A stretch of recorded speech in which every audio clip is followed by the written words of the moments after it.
அன்பானவர்களே, அன்பு வணக்கங்கள்.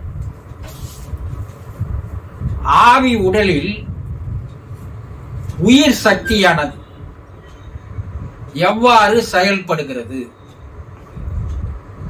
அதாவது உயிர்ப்பு சக்தி எவ்வாறு செயல்படுகிறது என்பதை பற்றி விலாவரியாக பார்க்க போகிறோம். மனிதர்கள் 3 உடல்களோடு சேர்ந்துதான் பிறந்திருக்கிறார்கள். ஸ்தூல உடல், அதற்குள்ளே சூக்கும உடல், அதற்குள்ளே காரண உடல்.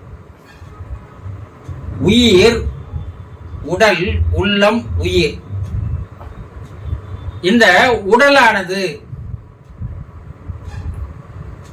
பல்வேறு பரிமாணங்களில் செயல்படுகிறது. எப்படி செயல்படுகிறது?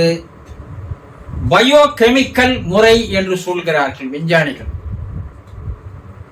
நம்முடைய உடலானது உள்ளே பயோகெமிக்கல் வினைகளால், செயல்களால் அது செயல்படுத்தப்படுகிறது என்று கூறுகிறார்கள்.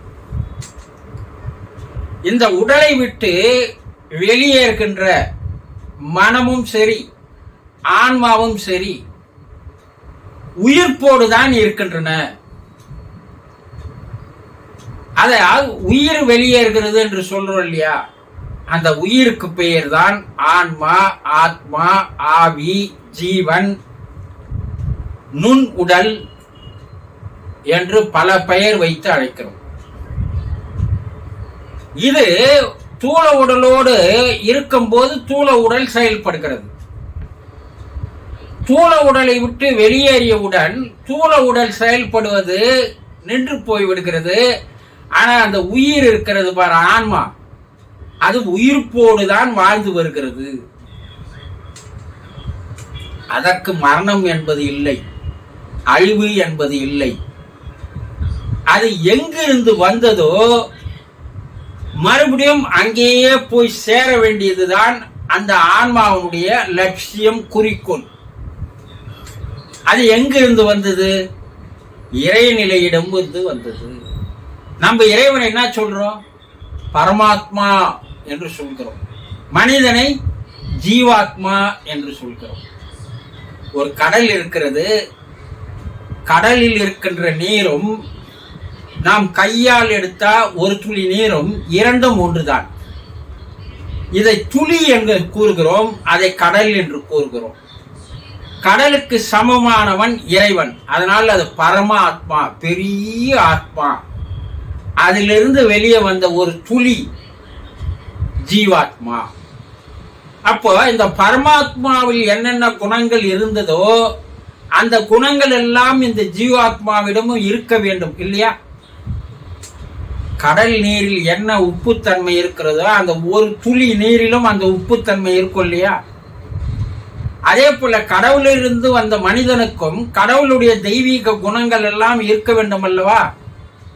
இருந்தது, இருக்கிறது. ஆனால் இடையில் மனம் என்ற ஒன்று வந்து அதை பிரிக்கிறது, அதை தெரிய விடாமல் செய்கிறது, அதை மறைக்கிறது. அதனால் மனிதனுக்கு நான் தெய்வம் என்பது புரிவதே இல்லை. அப்போ இந்த ஆன்மா எப்படி உயிர்ப்பு தன்மையோடு இருக்கிறது, உயிரோடு இருக்கிறது, மனம் உயிரோடு இருக்கிறது, ஆன்மா உயிரோடு இருக்கிறது. மனம் உயிரோடு இருப்பதால் தான் அது மறுபடியும் ஒரு பிறப்பை எடுக்கிறது. அதனோடு ஆன்மாவும் சேர்ந்து வருகிறது. இந்த மனம் எப்போது இல்லாமல் போகிறதோ அப்போது ஆன்மா உயிர்ப்பு தன்மையோடு இருக்கிறது. அது இறைநிலையோடு போய் சென்று சேர்ந்து விடுகிறது. இதை எப்படி புரிஞ்சுக்கிறது அப்படின்னா எளிமையா சொல்லலாம். ஒரு முருங்கை மரம் இருக்கிறது. அந்த முருங்கை மரையில் ஒரு கிளையை நாம் வெட்டுகிறோம். அந்த கிளையை நாம் என்ன செய்யறோம்னா ஒரு 2 அடி 3 அடி விட்டு அந்த கிளையை மட்டும் ஒரு துண்டாக வெட்டி வைத்துக் கொள்கிறோம். இப்போ மரத்தில் இருக்கின்ற அந்த உயிர் தன்மையானது அந்த கிளையிலும் இருக்கிறது, வெட்டப்பட்ட கிளையிலும் இருக்கிறது. நம்ம சொல்லலாம் வெட்டிட்டோம் இல்லையா, இந்த மரக்கிளைக்கு உயிர் இல்லையே என்று நீங்க சொல்லலாம். ஆனா அந்த மரக்கிளையை நீங்கள் 1 மாதம் பொறுத்து மறுபடியும் நீங்கள் மண்ணில் ஊன்றினால், நட்டால் அது துளிர்த்து வரும். அப்ப அந்த 1 மாத காலம் அந்த மரக்கிளையில் உயிர்ப்பு சக்தியானது உள்ளேயே இருக்கிறது. நீ மரத்தை விட்டு வெட்டிட்டாலும் கூட அந்த உயிர்ப்பு சக்தி அந்த மரத்தில் இருக்கிறது, அந்த துண்டுல இருக்குது.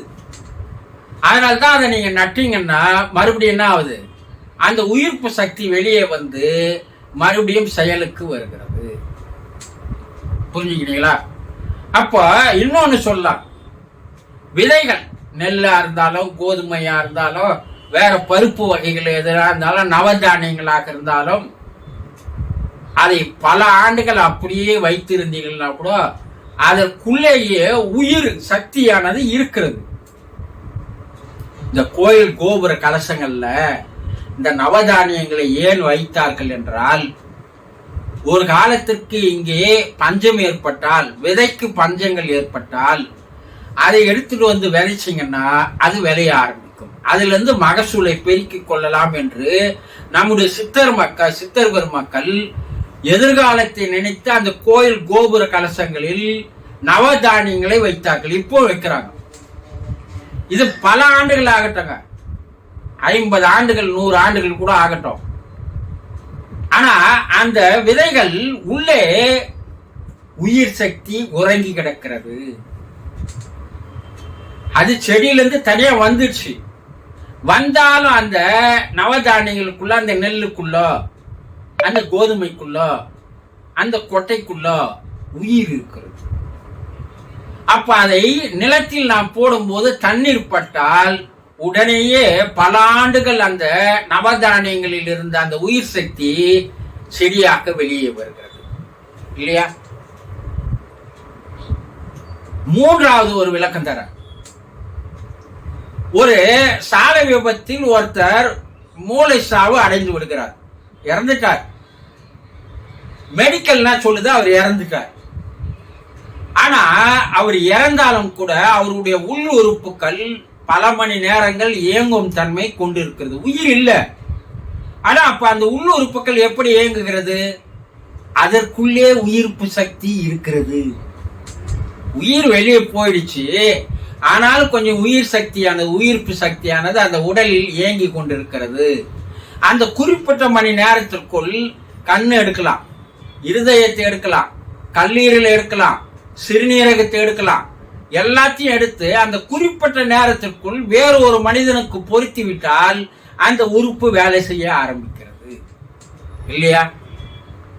அப்போ உயிர்ப்பு சக்தியானது உடலில் இருந்து வெளியேறிவிட்டாலும் கூட அந்த உடல் சில மணி நேரங்களுக்கு செயலில் இருக்கிறது. நீங்க செத்துட்ட உடம்புன்னு சொல்றீங்க, இறந்துட்டான், டெட் பாடி. ஆனா அந்த டெட் பாடிக்குள்ள கூட உயிர்ப்பு சக்தி சில மணி நேரங்கள் இயங்கி கொண்டிருக்கிறது. இதே நிலையில்தான் அந்த உயிர் வெளியே போச்சுல்ல, அந்த உயிரானது, ஆன்மாவானது உயிர்ப்பு சக்தியோடு மேலுலகில் இயங்கி வருகிறது. அதனோடு மனமும் சேர்ந்து இயங்கி வருகிறது. மனத்திற்கும் உயிர் இருக்குது. நீங்க இறந்துட்டீங்கன்னா உங்களுடைய மனத்திற்கு உயிர் இருக்கிறது. வெளியே போனாலும் அது ஆன்மாவோடு சேரும் போது, காந்தத்தோடு இரும்பு சேரும் போது, இந்த இரும்புக்கும் காந்தத்தன்மை இருப்பது போல அந்த ஆன்மாவோடு மனமும் சேரும் போது மனத்திற்கும் உயிர்ப்பு சக்தி, உயிர் சக்தி இருக்கு. இது மறுபடியும் மறுபிறப்பு எடுப்பதற்கு விதையாக எது வருகிறது? மனம் வருகிறது. இந்த விதை எப்போது முழுவதுமாக அழிந்து போகிறதோ அப்போ அந்த ஆன்மா மேல் நோக்கி சென்று இறைநிலையோடு கறக்கிறது. இந்த நான் சொன்ன இந்த தாவரங்களில் எல்லாம், மனித உடலில் எல்லாம் பயோ கெமிக்கல் வினைகள்னு சொல்றோம் இல்லையா? அதே போல ஆவி உடல்ல சூக்கும அணுக்களால் ஆன செயல்பாடுகள் இருக்கிறது என்று விஞ்ஞானிகள் கண்டுபிடித்திருக்கிறார்கள். அதற்கு அந்த ஆன்மாவுக்கு மரணம் என்பது இல்லை, அழிவு என்பது இல்லை. அதற்கு ஆயுள் என்பது இல்லை. ஏனென்றால் அது இறைநிலையிடம் வந்தது. இறைவனே அது. இறைவனுக்கு அழிவு என்பது கிடையாது. அது மறுபடியும் இறைநிலையோடு போய் சேர்ந்து விடுகிறது. கடலிலிருந்து எடுத்து ஒரு துளி நம்ம கையில இருக்கும்போது கையளவு நீர், மறுபடியும் அதை கடல்ல விட்டுட்டோம்னா அது என்ன ஆகிப்போகுது? கடல் நீராக மாறி விடுகிறது. அது போல மனிதன் அங்கிருந்து வந்த ஆன்மா மறுபடியும் இது ஜீவாத்மாவாக மனிதனாக செயல்படுகிறது. மறுபடியும் அது போய் சேரும் போது பரமாத்மாவாக இறைவனாக மாறிவிடுகிறது. அப்போ அந்த சூக்கும உடலில் உறுப்புகள் இல்லை. அதற்கு இருதயம் கிடையாது, அதற்கு வயிறு கிடையாது, அதற்கு பிறப்புறுப்புகள் கிடையாது. ஆனா சூக்கும அணுக்களால் ஆன உடல் உயிர்ப்பு தன்மை மட்டும் இருக்கிறது என்று விஞ்ஞானிகள் கண்டுபிடித்திருக்கிறார்கள். அப்போ உடலிலிருந்து வெளியேறுகின்ற உயிர் உயிரோடு தான் ஆன்மாவாக பல பிறவிகள் எடுக்கின்ற வரை அது செயல்பட்டு வருகிறது.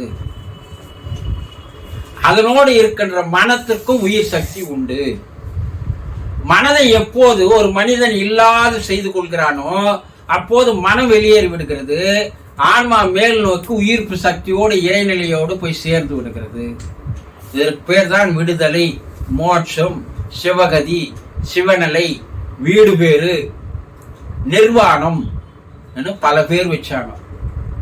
செத்துட்டா பத்திரிக்கையில போடுறது இல்லை. உண்மையா அங்கேயே போய் சேர்ந்துடணும். மறுபடியும் திரும்பி வராத நிலைக்கு போய் சேர்வதுதான். மனிதனுடைய உடலிலிருந்து வெளியேறுகின்ற அந்த ஆன்மா உயிர்ப்பு சக்தியோடு தான் செயல்படுகிறது என்பதை இன்று பல்வேறு ஆராய்ச்சிகளுக்கு இடையில் நிரூபிக்கப்பட்டு இருக்கிறது. புரிந்து கொண்டீர்களா? சந்தோஷம்.